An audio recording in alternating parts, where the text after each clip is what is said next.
Vejam que, começando pela linha do tempo, né, que o Vitor apresentou super bem, né? Então a gente tem um SUS que é super jovem, né? Se pararmos para pensar, um SUS ali que é um adulto jovem, né? Então fez agora 30 anos. Então assim, ó, o SUS é ainda um adulto jovem. Lembrando que quem é que lembra do INAMPS? Tem alguém aqui na nossa sala que lembra do INAMPS? Pode contribuir? Sim, eu lembro, já E lembro. aí, era o É, INAMPS? e não, na verdade, ele favorecia só aqueles que contribuíam com carteira assinada, né? A gente tinha um atendimento nos consultórios dos profissionais. Isso aí eu considero que era um privilégio, quem tinha, se falava isso, naquela ocasião. É isso aí. Então, eram para poucas pessoas, né? Então, os princípios do SUS que depois a Bia traz, né, sobre universalidade, por exemplo, não tinha. Né? Nem todo mundo tinha direito à saúde, né? Era quem contribuía, que tinha algum vínculo. E aí, só para fazer um recorte, talvez quem, né, vai lembrar, nessa pegada que surgem as santas casas, né? Porque a Santa Casa surgiu como ainda vinculada à Igreja Católica no primeiro momento, mas surgiu como uma entidade para dar abrigo àquelas pessoas que eram marginalizadas, quem não tinha vínculo com ninguém, quem era considerado indigente, né? Porque no INAMPS era assim, se tu não tinha um vínculo de saúde, né, de vínculo empregatício com alguém, tu era considerado então um indigente. E aí a Santa Casa surge nesse momento, né, de dar um suporte para essas pessoas. Aí, lá em 88, né, com a Constituição, aonde traz ali a saúde é um direito de todos. Então, a gente precisava ter isso implementado. Então, a partir da Constituição, surge o SUS.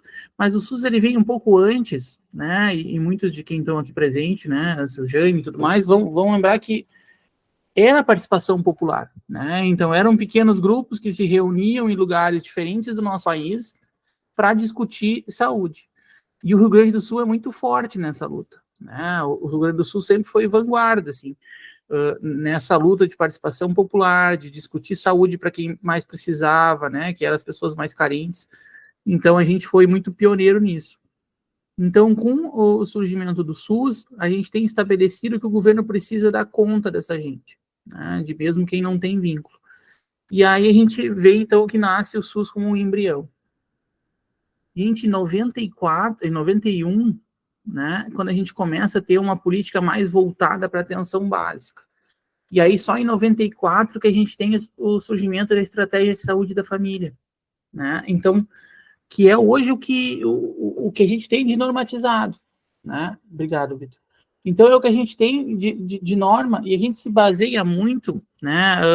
Não que é uma cópia, mas um sistema de saúde inglês, né, principalmente. Então, em outros países da Europa, mas principalmente a Inglaterra, que tem uma atenção básica dentro dos moldes deles, fortalecida. Então, o nosso sistema de saúde tem eles como um exemplo, tá? E aí a gente organiza o nosso sistema de saúde nesse sentido. Em 94, né? Então, um ano mais novo que eu. Então, vejam que é algo super jovem também, a estratégia de saúde da família.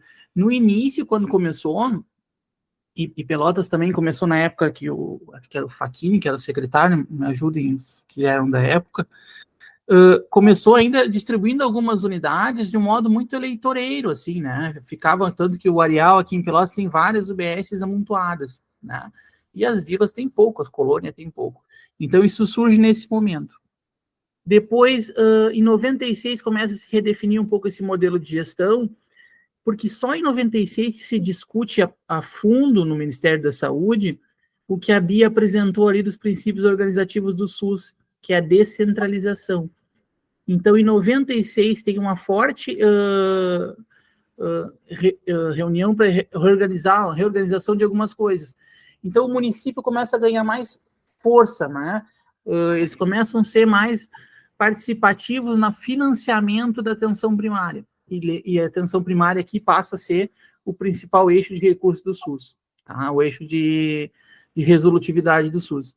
E aí, então, o município passa a ganhar uma importância maior, pelo menos no papel. né? Porque a condição do município bancar a atenção primária, ele nunca teve como era regulamentado, né? Pode passar, Vitor, para nós os slides ali. Tipo, outra coisinha que eu queria comentar. Aí aqui em 97, porque o SUS é engraçado, né? E o nosso país ele é engraçado. Primeiro a gente criou a lei que tinha o SUS e depois a gente criou a lei de como vai pagar o SUS. E a atenção primária é a mesma coisa. Primeiro a gente criou a estratégia, lá em 94, e depois vem o piso da atenção básica, para organizar de como é que eu vou financiar essa estratégia, como eu vou financiar essa atenção básica, né? Então vem só em 97, a partir dessa reorganização de 96. Tá? Então acho que isso é uma coisa importante. Aqui o Vitor citou os transplantes, né, que eu acho que é um dos maiores orgulhos do país, é o nosso setor de transplante, é exemplo para o mundo inteiro.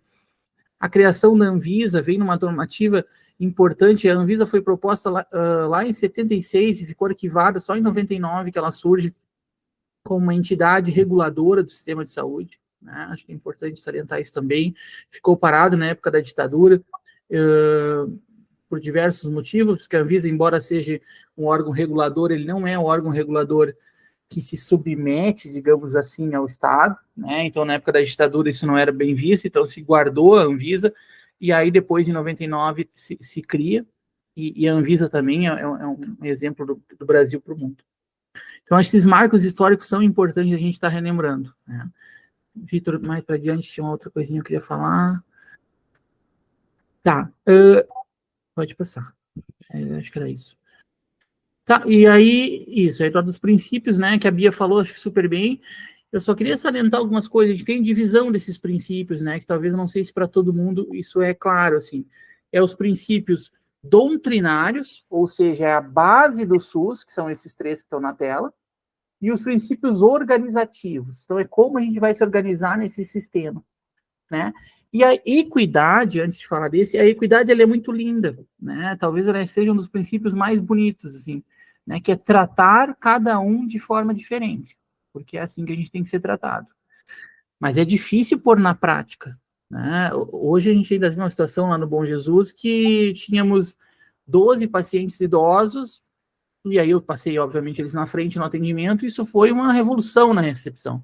Porque como que eu atendi 12 pessoas que não necessariamente chegaram primeiro, então a equidade nem sempre ela é fácil da gente aplicar, né? Mas uns exemplos de equidade para vocês entenderem, assim, na prática dos serviços de saúde, né?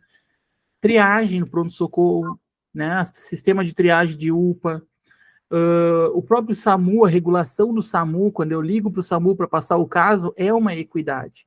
A gente vai primeiro em quem está precisando primeiro, a gente vai com ambulância completa, com médico e enfermeiro em quem está mais grave, a gente vai com ambulância menos completa em quem não está tão grave, né? Então, esses sistemas de regulação todos são equidade. O nosso sistema de regulação de consultas também deveria ser uma equidade, né? E ele é pensado para ser assim. O GERCOM, por exemplo. O GERCOM, que tem diversos problemas e conflitos na sua implantação, ele é um programa pensado para ser levado mais em consideração a equidade. Por quê? Porque no GERCOM eu encaminho o paciente e o regulador lá da secretaria me responde desse paciente. E quanto melhor eu encaminhar, mais rápido é a consulta dele. Então, por exemplo, eu tenho uma ferida de pele. Se eu só mando ferida de pele, ele vai para o fim da fila. Agora, se eu mando ferida de pele, boto uma foto, escrevo bonitinho, converso lá, esse paciente passa primeiro. Então, o sistema de regulação, no geral, é equidade pura. Tá? E a gente, às vezes, não enxerga. A integralidade, eu acho que é um princípio também difícil da gente pôr em prática, né? E a demanda nos judia muito, isso é para todos os níveis de atenção, né? Mas a integralidade, eu não posso enxergar só a dor de barriga da criatura, né? Eu tenho que enxergar a criatura. Então, basicamente, é isso. E também, não só de saúde da pessoa física, mas o sistema de saúde integral, né? Então, por muitos anos, a gente discutia saúde só como sendo a ausência de doença.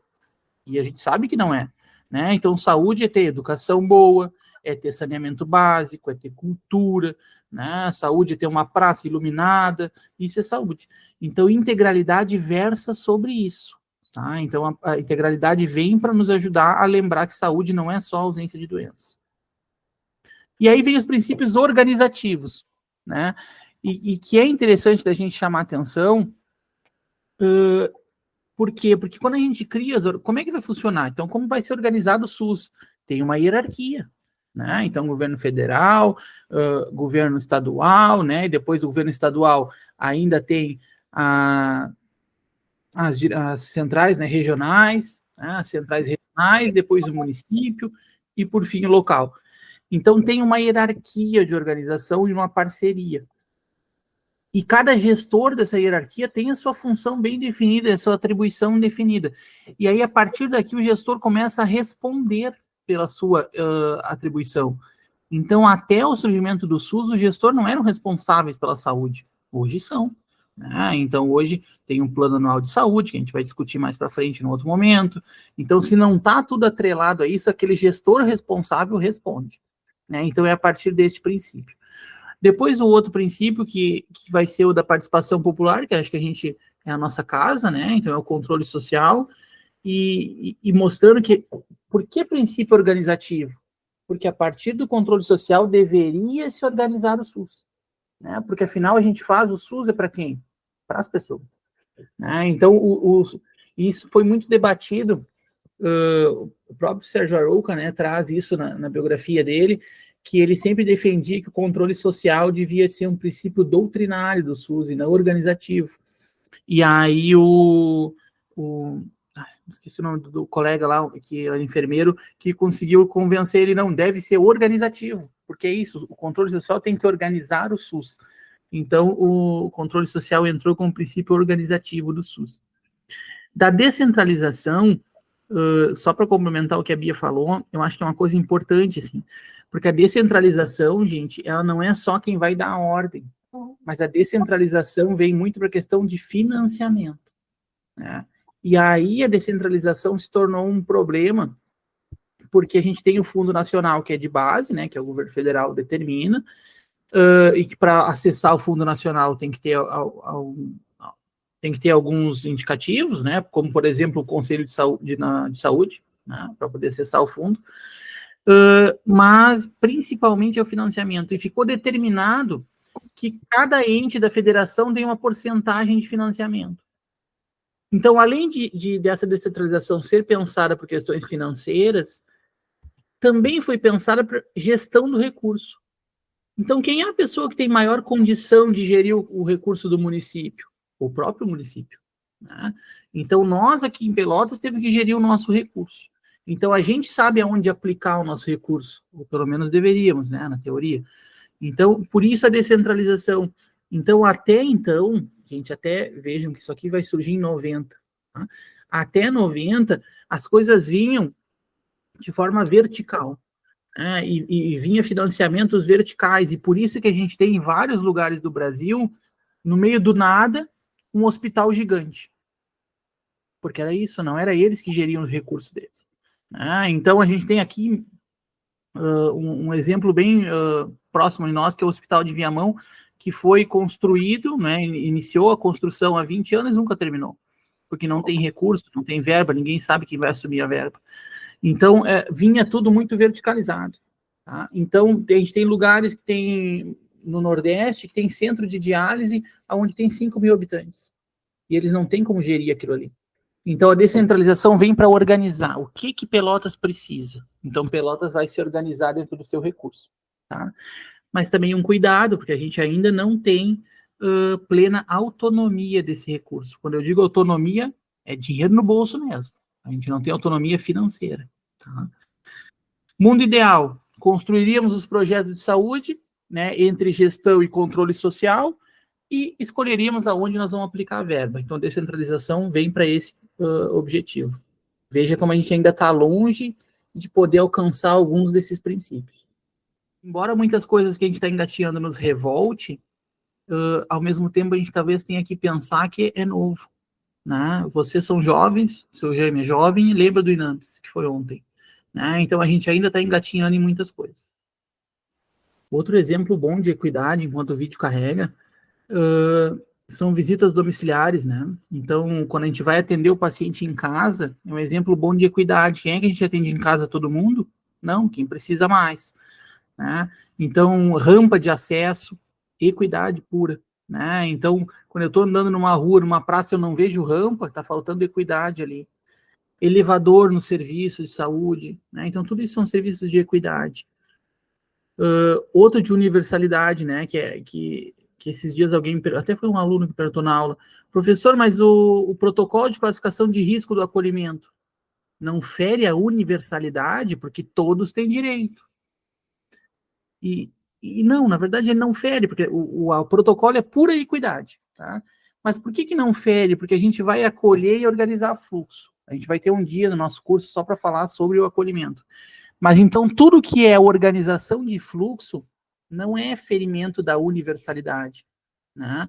Então, isso é equidade. Certo? Deu, Vitor? Tá. Sim, professor. Vou colocar. Boa.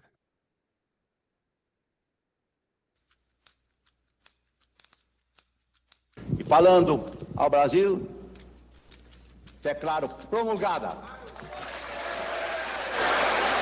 o documento da liberdade, da dignidade, da democracia, da justiça social do Brasil. Que Deus nos ajude que isto se cumpra. Era muita esperança.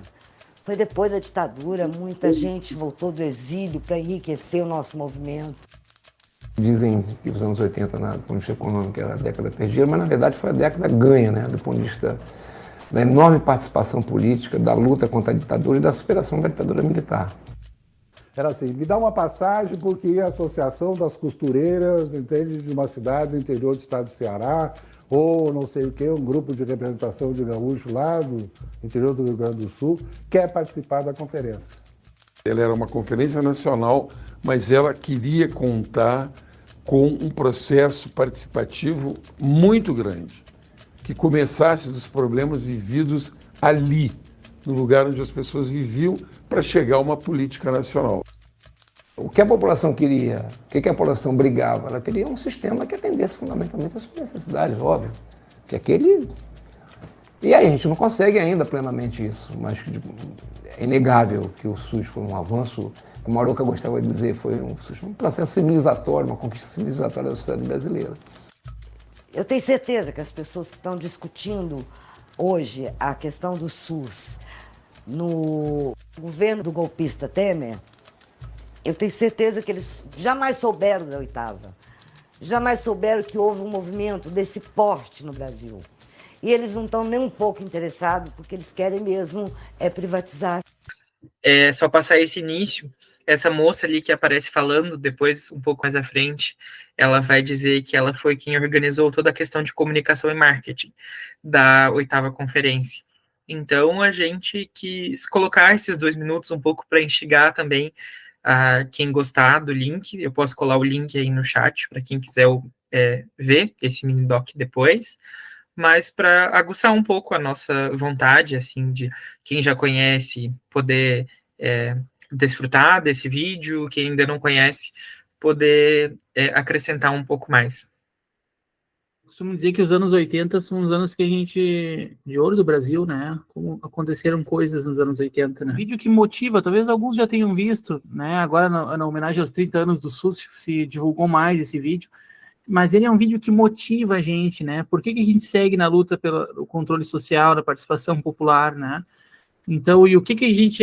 Por que aquela população conseguiu, né? Talvez a nossa maior conquista, que foi o SUS, né? Em nível de conquista popular. E o que a gente precisa fazer para seguir conquistando? E porque é preciso seguir conquistando. A gente viu que não está tudo ganho, né? As coisas são frágeis, a democracia é frágil, né? Porque também é recente. E o SUS é frágil. A gente ainda vê gente falando de privatizar SUS, de privatizar posto de saúde, de privatizar UPA. Então a gente precisa estar sempre discutindo muito o nosso SUS. Pode falar, Silvio. Eu gostaria de contribuir isso aí que tu falou, né, Alexandre? Porque é importante deixar registrado, isso começou lá atrás, nos anos 70, não foi? Vamos fazer uma conferência, assim. Teve a participação dos sindicatos, dos trabalhadores, dos estudantes. Foi uma luta mesmo, os anos 80 foi uma verdadeira ganho, tanto foi um ganho, que eu tenho dito que eu acho que os congressistas, pós-1988, né, foi tão grande que esqueceram de manter o movimento. Se tivéssemos naquela linha, aquele movimento que houve antes, talvez eu não estivesse, né, nessas situações, né? Claro que foi um ganho mesmo, né? Os anos 80 foram as maiores vitórias, tanto é que aconteceu isso aí. Era isso aí. Eu acho que eu só queria deixar bem registrado que isso aí foi luta, e nós temos que continuar essa luta a partir de agora, né? E outra, quando foi comentado lá no início, Pelotas sempre foi, a nível nacional, referência, pessoal. Foi discutido aqui no INSS, lá embaixo, teve outros nomes, o INAMPS eram os favorecidos. Então, não foi de graça. Tanto é, gente, é bom salientar que essas duas leis, a 80 a 8080 é de setembro de 90 e a 8142 é de dezembro, porque o presidente da ocasião podia ser tudo na 8080, né, Alexandre? Aí lá na Câmara, ainda bem que, não, nós só vamos fazer uma lei, fizeram a 8142, porque o presidente, em setembro, eu vou até dizer o nome dele agora, o seu Collor, não queria a existência dos conselhos, não queria a participação da comunidade, para vocês verem como era no passado. Era isso aí. Obrigado, Luciano. Não, Jaime, isso é tão importante que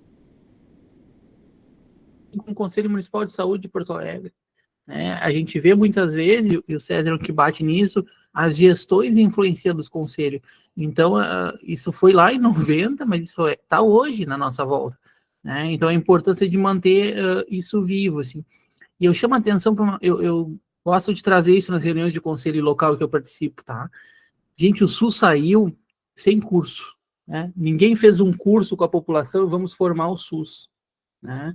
Então, acho que isso é uma coisa legal de falar. As pessoas partiram disso, de sindicatos, de grupos, de escolas, universidades muito presentes, mas também grupos de curandeiros, né? No norte do Brasil eram grupos de curandeiros que se organizavam, né? Então, foram grupos. Então, o SUS é forte porque ele é do grupo, né? E não tinha curso naquela época.